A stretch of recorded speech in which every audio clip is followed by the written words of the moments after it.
hack off a slice of Bleeding Armadillo groom's cake and join us on the other side for feasting on Steel Magnolias.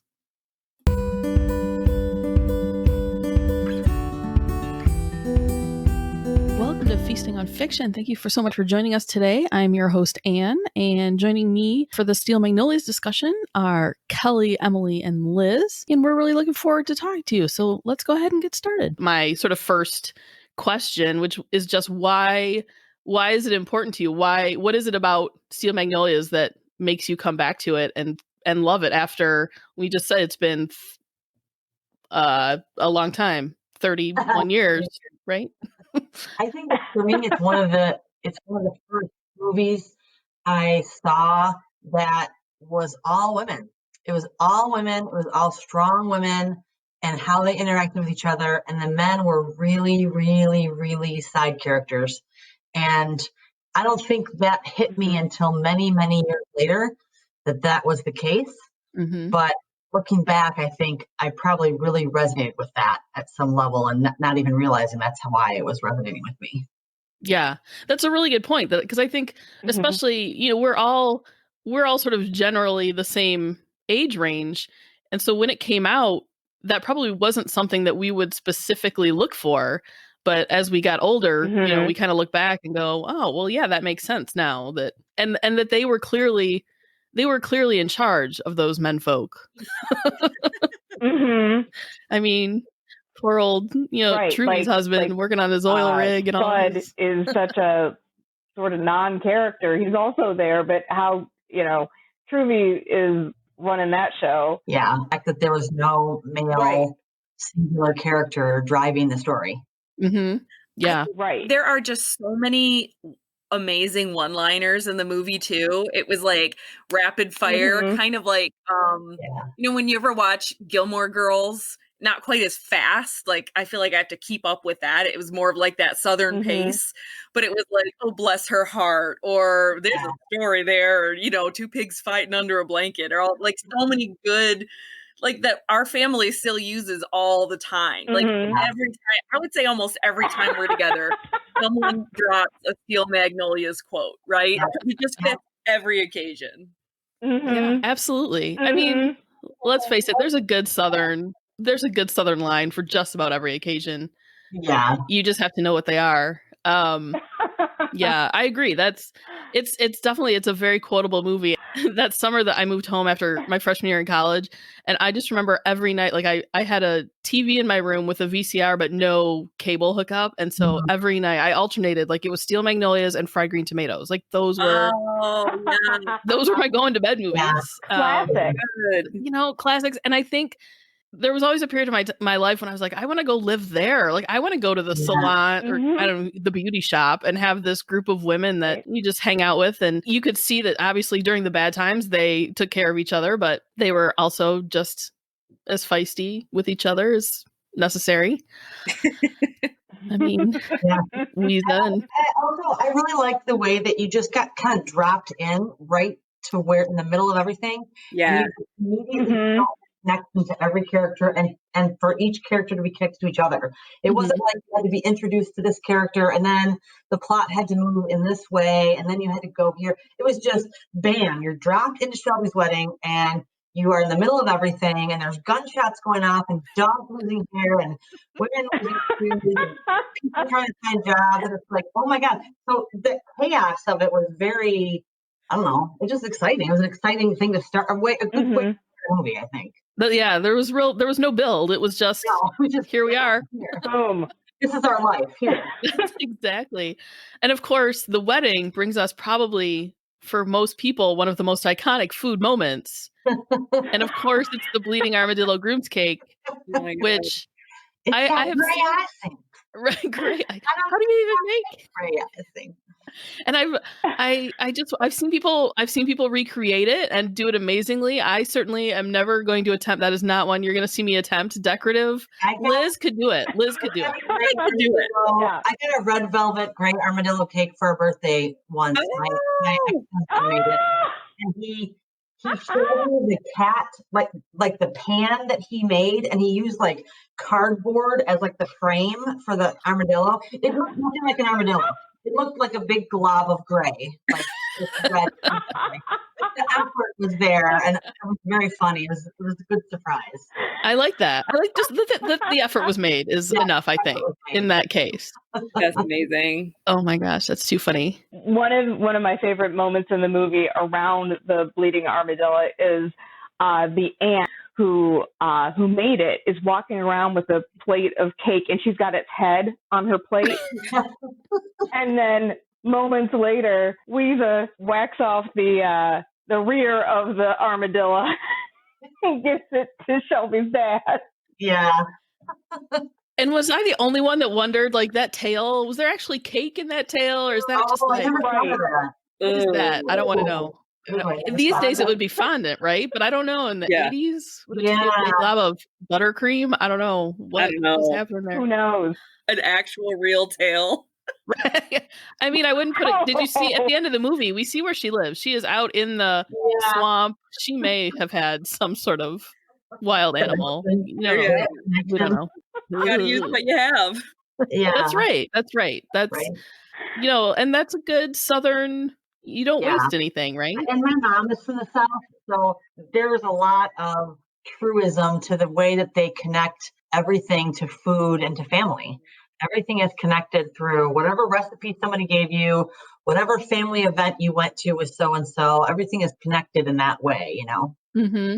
For sure. Food is so, for any culture, food is so important. But yeah, you go to the South and you're going to eat well, whether you want to or not. And of course, have any of you, I will say I have tried. I've made cuppa. Oh, okay. Oh. It's not hard, right? Yeah, it seems like it'd be easy. 3 ingredients. It's super easy, right? Fruit, cup of fruit cocktail with the juice. Explode in the oven, though. I feel like. It didn't ooze out. It definitely came the sugar flour sort of came to the top, and so it ended up with like a sort of a cobbler or like a like one of those like a Brown Betty kind of thing. Super easy. It really is. I would describe it as like a poor man's cobbler. And then once I made it true to her recipe, and if I made it again, I would dress it up. Like it needed something. Okay. I would start with vanilla. Spices or something. Yeah. Like vanilla, maybe some cinnamon for sure. Yeah. Because otherwise it's canned fruit cocktail with like a sweet crust on top. So it's a good potluck. Bland. Add a sweet crust to anything, it's just better. So absolutely. And I think it's like probably a quintessential 80s potluck dish, right? Like, oh yeah. Mm-hmm. There's no Jell-O in it, but I mean, there is canned fruit. Otherwise. There's canned fruit. Exactly. Cherries alone really shout 80s, don't they? Well, and then because it's not the 80s, when I made it, I had to debate, like, would she be using the fruit cocktail in the like light pear juice, or is she using the like heavy syrup? Right. And so then I just thought the heavy syrup, and then you're adding a cup of sugar. And then she recommends serving it over ice cream to cut the sweetness. Yeah. Like, you're gonna pull someone down off the ceiling if that is what they eat. I mean, I guess if it's a Southern recipe, if it doesn't have half a pound of butter or a ton of sugar, it's just not. Yeah. Or and I have my family's from the South. I have a great affection for that sort of cuisine. But yeah, it's not like a light meal. Let's go be real active when we're done. Not a diet dessert. No. Like the Bleeding Armadillo groom's cake is probably less sweet than that concoction. It's so funny because whenever I have red velvet stuff now, I don't think about it being this, bloody armadillo, but I just think like, why don't I think that? Because every time I see that movie, I'm like, that is disgusting. And that's just so gross. And I would never eat that. And then I think, yes, I would. I eat red velvet cake all the time. Like, what's wrong with me? Why am I grossed out when I eat a rodent? That's what's grossed out. That's what it is. It's the mental block. The gray icing. Yeah, the gray, exactly. Yeah, shove it down my gullet. But, right. But if it was a cupcake with gray icing, maybe. Try the gray one. Delicious. Red velvet is Josh, my 13-year-old, like he loves red velvet. Red velvet donuts. He has like a listing of local places that have the best ones that he considers top notch. All right. Those are a couple of the big ones. But what other food moments do you guys, are there other ones that you think of with this movie? Or are there other just movie moments that you guys always go back to as some of your favorites? Well, I was watching it. And one that really sticks with me is when Shelby's getting her hair done for a wedding and she goes into like a diabetic emergency. And my husband and I, he has friends who are diabetic, and we were trying to like figure out exactly like the medical situation that might have been happening, which doesn't seem to jive with our understanding of diabetes, but hey, it was the 80s, right? Well, I think that like the juice is what helps that, and like every moment that Shelby and her mom have together, like a lot of them are around food. Yeah. Right. Mhm. So like the reception is all about food, and then like the first shot is the cake. Almost the first shot in the movie is like the caterers bringing in the cake, and then you meet Shelby and her mom, and then the orange juice situation, and then her mom is making that cake at Christmas when Shelby tells her that she's pregnant, and then that is a big blow up. And she also cracked like 18,000 eggs during that scene. I know. She was what the hell did you do? I was like, oh my God, what are you making that's going to make Paula Dean blush here? Like, there's got to be 8,000 eggs in this thing. 2 pound cake. She did. Because it was like the drama of like she's just getting angrier and smacking the eggs harder every time. Rage eggs. It was rage baking. I can't say that I haven't done that, but eggs are expensive. Good eggs. True. Baked with rage, not love. Right. There's rage eggs going on there. That's the thing. She was doing it. I think it is a thing. I think it is. Like, what happened that they were like, no, you can't have kids and all, like, because I've never known anyone that was diabetic that said I can't have kids because I'm diabetic. Yeah. So I always wondered if that was just and like she said, it's not that you can't, it's that maybe you shouldn't. And I always think that was such a really important distinction, because you hear about people say, oh, I can't have kids, we couldn't have kids, I can't have kids. They use that term can't or couldn't. They made a real distinction in this movie when, Millen was like, you shouldn't. Like, this is something you shouldn't do because the doctor thinks it's going to be dangerous. Yeah. So it's not a matter of conception or trying to, be pregnant. It's, should you put your body through this? And like, man, I don't know anyone that's diabetic that has ever had that, but I guess I don't know anybody that's diabetic that's close enough for me to say, oh, is this true? Like, right. Well, there's that. And the ones that I know that I would be able to ask that are men, so they wouldn't have any insight in that anyway, I guess. I wonder if they played out what disease to give her in the movie to make that happen. I don't know. Or if there's something else going on, right? Because I don't know enough about diabetes to know whether it affects the kidneys, but I didn't, like, Mullen has to give her a kidney. I didn't make that connection to diabetes. So maybe it is, or maybe there's other stuff going on. Right.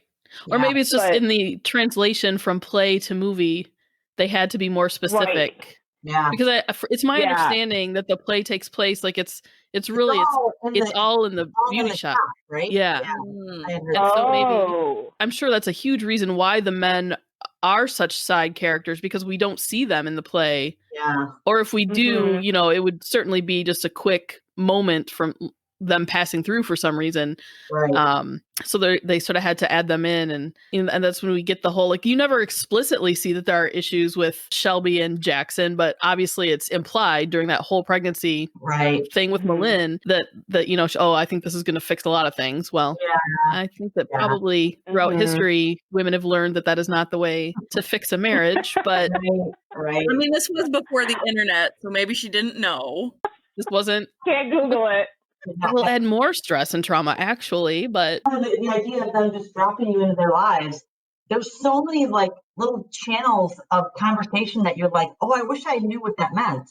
Like, I wish I knew what kind of problems were they having, or why did they have to do it this way? I just feel like the show could have been like a TV show with episodes of stuff, because there was so much going on that we never got feedback on, which was fine for the way the movie was progressing. I never felt like, oh, we should have investigated into that. But there's plenty of times where I'm like, yeah, it would be cool if I would have known. Right. Yeah. How did Wizard get that dog? Poor dog. right? Why does Lisa hate Melin's husband so bad? Like, just why? Like that, I would like to watch that evolve over time because it was so great. Yeah. And what was the background, but what were the true feelings too? Because even like you could see she took care of him just as hard when things got tough. And that's, like pork and beans, drum meats with everything. They still had him. They still had his back with whatever it was like a southern neighborly feud. Like we're feuding, but down deep, we're still going to take care of you when you need it. Yeah. Yeah. Mm-hmm. And I liked the moments that we got with the men. I liked because and probably partly it was just that they had great actors in those parts. But I felt like when Truvy's husband, when they're getting ready for Shelby's funeral, and Truvy's husband is like, "No, I thought I'd go, and I can't imagine." And through that whole movie, you're kind of wondering, like, who is this guy, and what is she doing? And drops that bomb on there, like I wouldn't make it, and I was like, oh, I'm gonna. If you guys have, like, I've seen this movie a bazillion times, and every time I watch it, even if I'm just flipping and I come across it, I'm like, okay, well, now I'll watch this. I always tell myself that I'm not going to cry because I've seen it 8,000 times. How could I possibly cry again? And I always do. It does not matter. Every time. Every time. I always cry. Eyes welling up, doesn't matter. And I think I'm fine until, like, there's always just like one moment, and then I'm like, okay, well, I'm not fine anymore. Yeah. But not many movies do that. Like, some movies I'll watch and I'll get sad, and then if I watch it again, I won't get sad, or it just doesn't have that kind of resonance. This movie doesn't freaking matter. I could come in like 2 minutes before Shelby dies, and I'm like, crying. That scene, the scene where like she has her like final episode, right, where she's like cooking dinner on Halloween, like that one, where like the image of that sauce boiling over on the stove and like is open, like crying in the background, right? And I get so frustrated wrong. Because the baby is screaming and pointing, and it's like Jackson is deliberately turning the other direction. And I know that working with babies, right? But I was like, he's pointing. Look where he's pointing. Not that it would have mattered at that point, but just so like, what? No, why aren't you looking where the baby is pointing? Yeah, it's a heartbreaking. So I have, I guess, one more little thing. I will admit that I rewatched this over the weekend to kind of study up. And one of the things that I kind of had to chuckle at was when Melinda and Shelby go in for the kidney transplant. Everybody's making them food, right? Clary and Louise are buying all the beans, and Nell wants to make a pot of beans to take over. And all I like with the whole, it freezes beautifully. It's in the freezes beautifully section of my cookbook. Yeah. Right. For the first time, I wondered to myself, are there kidney beans in that pot of beans? Like, why did she choose that? It's not a freestanding meal, right? It's not chili. It's not like a stew. It's not a main dish. It's a random pot of beans, unless there has been a great conversation about how much Drum likes beans. Right. Yeah, maybe she knew. Maybe she knew that Drum loved his beans. Maybe she just picked the very first recipe that was in her freezes beautifully section and was like, screw it, I'm making this. They're getting this. I don't care if they like it or not. Apple copper, nope. Right. Beans. Beans. All the beans. That was far enough. Sure, her arc was one that was so could have, that's a whole another exploration, right? How she went from that sort of meek and mousy to the like glamazon, wild and then crazy, and then it was she could have gone to New Orleans with me or to Mardi Gras with me, but she went to the revival and and just so funny, like that by the end it was almost like she was finding her footing of sort of being more in the middle of all of her different personalities, that she was just hitting her little exploration phase a little later in life. But Daryl Hannah always is so great and stuff. So she was really very believable. And I think her character helped me realize how much time had passed between each scene, because she changed so much. Right? She was this kind of meek, scared person getting the job at the beginning. And then, like you said, she's kind of the glamazon at the festival. She's like gorgeous and having fun and being really social. And then she's back to like super meek, Sammy Wayne sodas, is a beer in my fridge kind of thing. Like she's all over the place. Mm-hmm. That helps you realize how much time has passed between each scene, Yeah, that's true. Because I still find myself, even when I watch it, I'm like, okay, it starts, this one was Easter because they had all the Easter eggs, and then it ends at an Easter, but how many? Yeah. And then I was like, okay, well, 9 months, and then it was the baby was a year old. And so, trying to do that timeline, I've never have successfely, I think, figured it out entirely. So all Although the cues I do are really good. like that they marked it with holidays like that. Yeah. Yeah, that makes it easier, and it also gives them such a nice backdrop of. It just feels real. It's like, okay, well, we operate around holidays as human beings, right? We say, what are you doing for Christmas, or what do you, where are you going for Easter, or what are you doing for summer break, or whatever. So that was a realistic thing to do, I think, in their part. Yeah, I think so. And it is a, small town life does revolve around like the Easter egg hunt or the big festival with that was the crab boil. Crawfish, I'm sure it was New Orleans was crawfish, but crawfish boil all over the place. And so it's it's food and holidays, and that's sort of the center of life in those little towns, parishes, I guess, in Louisiana, little parishes. Any final thoughts that y'all want to? Best movie ever.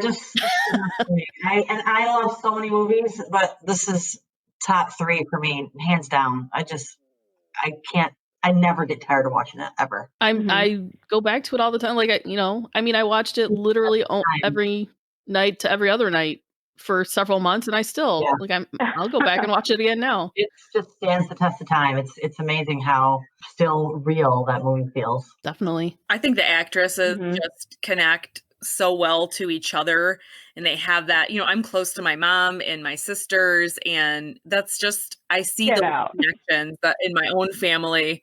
Well, my older sister, kidding.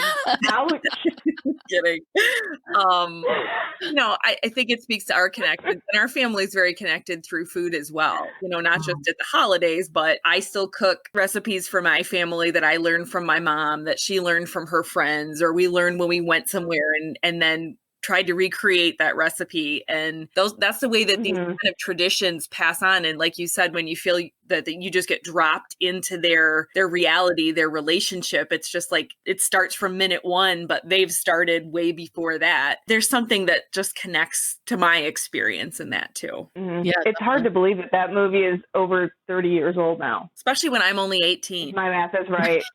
I know, we haven't aged. Exactly. Weird. You have to do I do also love the fashion in it, though. Some of the clothes. Oh my goodness. I was watching. I was like, I had one of those. And the huge hair. Yeah, the hair is awesome. I love it. Yeah, good stuff. It gets poofy when Anella's nervous. Yeah, right. A big round football helmet. I mean, that was what you did. Yeah, you made it big and you made it not move. Those were the only rules. Yeah, I think I single-handedly contributed to the ozone layer with the levels of hairspray I had in 8th and 9th grade. Like just bangs up to here. And the whole, you'd have to spray it while you were curling it. Yeah. And how we had any hair on our head, I don't know. I don't know. I haven't used hairspray in 20 years, and I don't think I'll ever go back. Thank you guys for joining me. Thank you to all our listeners for tuning in and hanging out with us while we talked about Steel Magnolias. I hope you enjoyed it. We will see you in 2 weeks when we talk about Nora Roberts' Three Sisters Island trilogy. Until then, keep on feasting. Thanks for listening and for supporting Feasting on Fiction. All the opinions of the panel are ours alone, and we're not associated with the media we're discussing in any way. If you'd like to support us, please head over to cookingthebook.com, check out our Patreon and all of our social media. Thanks.